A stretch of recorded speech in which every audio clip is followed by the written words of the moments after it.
टंडोल अयार मां ख़बर आवाज़ शेयर कंदासीं। टंडोल अयार में खडन फ़क़ीरनि जी मख़सूस सीटनि ते फारम ई न वरिता विया आहिनि। ज़िले काउंसिल जी हिकु सीट पंजनि टाउन कमेटियुनि ते कंहिं बि खदड़े फ़क़ीर फारम ई नाहे भरायो, जंहिं सबबि सीटूं ख़ाली रहंदियूं। म्यूनिसिपल कमेटी टंडोल अयार जी हिकु सीट ते ॿिनि खदड़नि फ़क़ीरनि फार्म जमा कराया।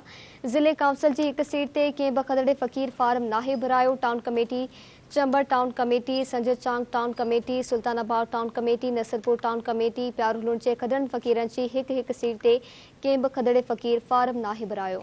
कंहिं बि सियासी पार्टी खे टंडोल अयार में खदड़ो फ़क़ीर फार्म भराइण लाइ खदड़ो फ़क़ीर न मिलियो। अहम ख़बर आहे, अपडेट कंदासीं नाज़रीन अवां खे टंडोल अयार मां। टंडोल अयार में खदड़नि फ़क़ीरनि जी मख़सूस सीटनि ते फार्म ई न वरिता विया आहिनि। ज़िले काउंसिल जी हिकु सीट पंजनि टाउन कमेटियुनि ते कंहिं बि खदड़े फ़क़ीर फार्म नाहे भरायो, जंहिं सबबि सीटूं ख़ाली रहंदियूं। म्यूनिसिपल कमेटी टंडोल अयार जी हिकु सीट ते ॿिनि खदड़नि फ़क़ीरनि फार्म जमा कराया। ज़िले काउंसिल जी हिकु सीट ते कंहिं बि खदड़े फ़क़ीर फार्म नाहे भरायो।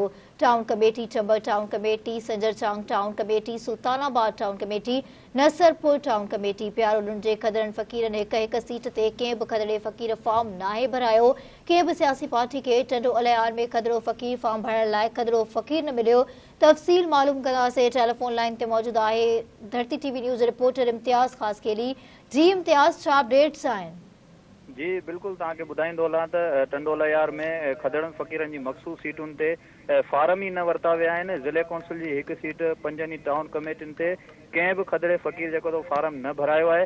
म्यूनिसिपल कमेटी टंडोल अयार जी हिकु सीट ते ॿिनि खदड़नि फ़क़ीरनि फारम जमा कराए छॾिया आहिनि, जॾहिं त ॿिए पासे ज़िले काउंसिल जी हिकु बि सीट ते कंहिं बि खदड़े फ़क़ीर फारम नाहे भरायो। Town committee Chambar, town committee Sanjarjang, town committee Sultanabad, town committee Nasarpur ऐं टाउन कमेटी प्यारूलुंड जे खदड़नि फ़क़ीरनि जी हिकु सीट ते कंहिं बि खदड़े फ़क़ीर फारम नाहे भरायो।